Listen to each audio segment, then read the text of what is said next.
Here at the reindeer farm. My boy's doing a job interview to work here. I just wanted to show you guys the reindeer, or aka caribou. That one there's got some age to it. You see caribou, I see breakfast sausage. Anyway, we'll get back to you here shortly. I just was sitting here, figured I'd show you guys some caribou. Not overly big, but nonetheless tasty. All right.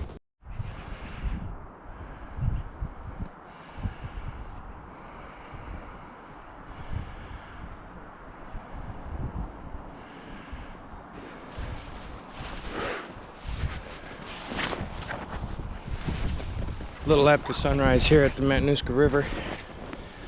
It's balmy.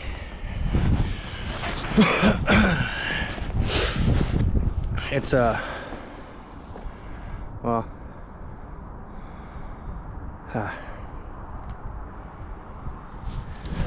absolutely beautiful out here. A little brisk, a little cold, but it is what it is. Matanuska River is over here flowing.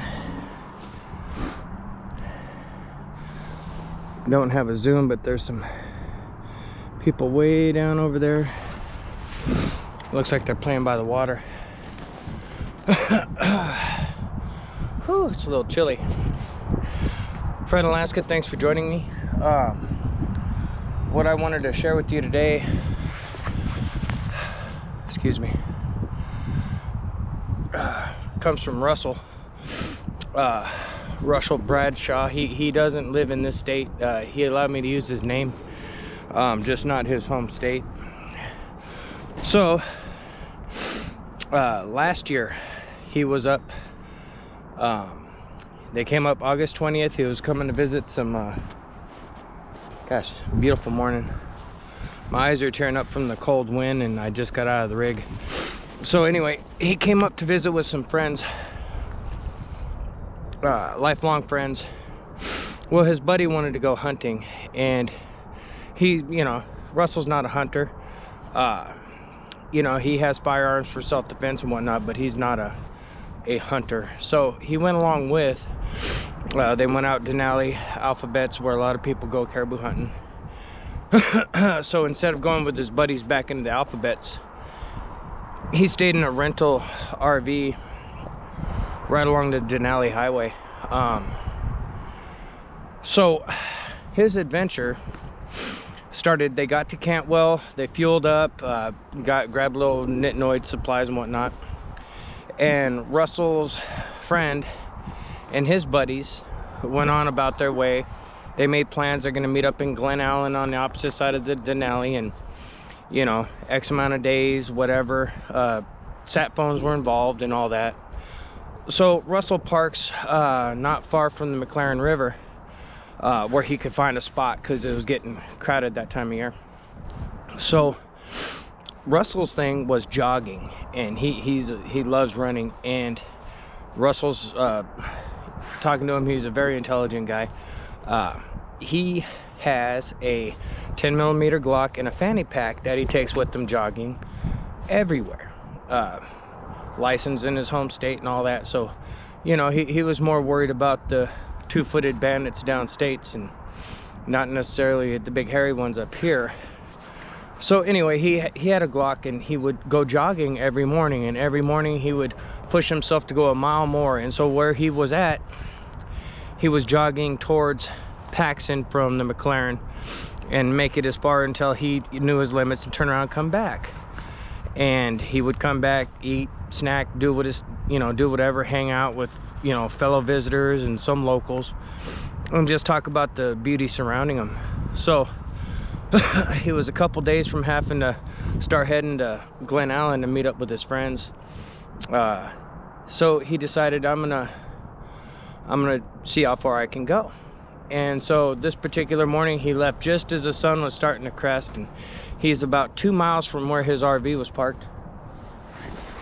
And he was running along, and off to his right hand side, he noticed some ptarmigan take off from some shrubs about 50 yards off the road, and it kind of sloped down before it sloped back up this hill.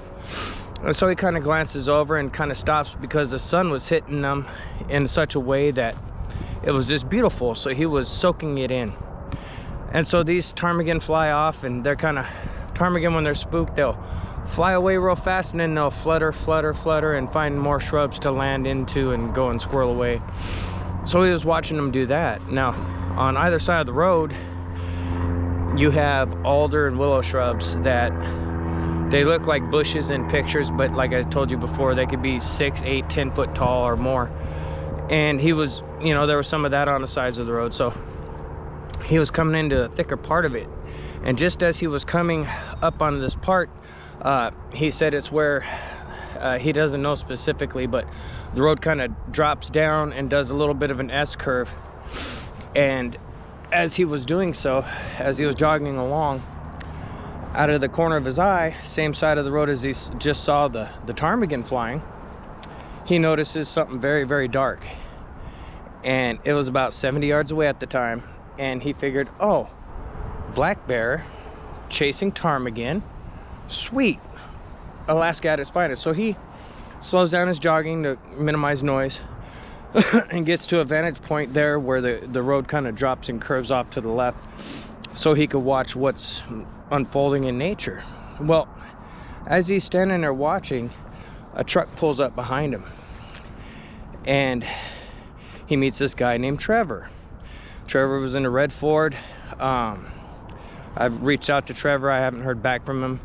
So, you know, Russell's gonna let Trevor know I'm sharing this story, so if he chooses to share, he can watch this video first or whatever. So if you see this, Trevor, feel free to share. If not, I understand.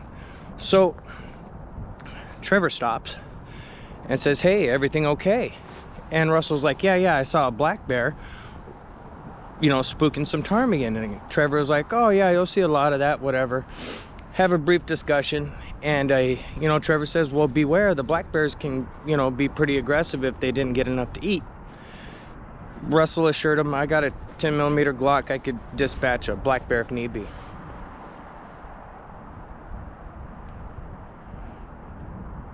Sorry, I thought I heard a marten or something over here. Probably just a squirrel. Anyway, so he assures him, yeah, I'm good. And Trevor goes, well, I'm just running down the road real quick to grab some supplies from Glen Allen. Since you're jogging, I'll check on you on your way back, make sure the black bear didn't eat you. And they laugh, and they're like, all right. So he essentially made a friend. Trevor takes off. Russell's standing there watching the area where he last saw the black dot. Now, he can still see the ass end of Trevor's truck because there's no big trees in that area. It's all shrubs, and you can watch people drive for miles. So he's watching them drive off, and he's, you know, waiting for things to quiet down to see if this bear shows itself and maybe tries to spook the ptarmigan again. And behind him, he said it had to have been about a couple hundred yards. Sharp whistle caught his attention instantly. He turns around, looks, sees nothing. And the sharp whistle really startled him. He said there was something so crisp and powerful about it. Even he's heard plenty of people whistle. He said it was the loudest whistle he had heard, and it was very sharp and crisp, and it struck him in the core. So he was immediately nervous, couldn't really figure out why. So as he's assessing the whistle, he hears a return whistle from the direction of this black bear. So immediately he's like, what the hell? Now he's really confused. He's like, bears don't whistle, not that I'm aware of. And so, you know, he's trying to run through the Rolodex of knowledge he has about the state and bear behavior and all this. And he's like, never have I heard about whistling. So as he's assessing what's going on, he starts walking nervously, and he walks a few steps, and he's thinking, I don't want to continue this way. I'm gonna start heading back. So he turns around, looks off to both sides again, looking for any sign of the bear. Sees nothing.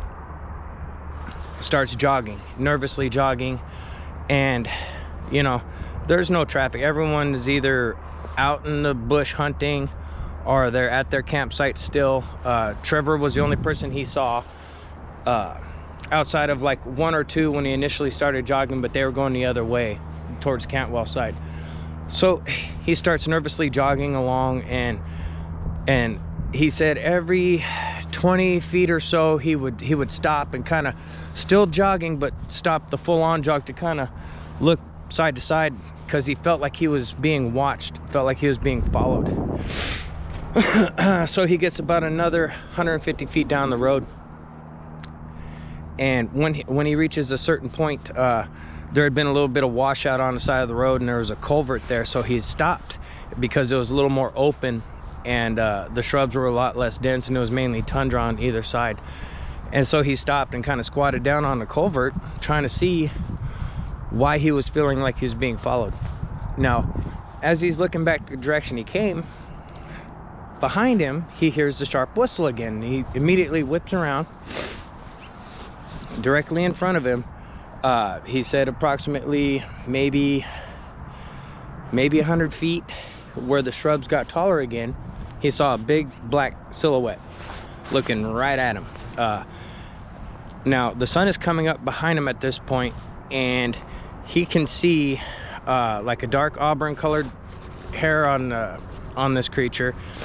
The face was really dark. He couldn't make out a whole lot of features, but he did notice the gleam in the eye from the sunlight, the life in the eye, so to speak.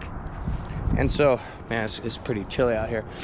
And so as he's like stuck thinking, what the hell am I looking at, because he wasn't a believer in Sasquatch one iota, that thought it was all, you know, hokery and bullshit, which, you know, a lot of people do, unfortunately. So immediately, without even thinking, he's got his hand in his fanny pack, and he draws out his Glock.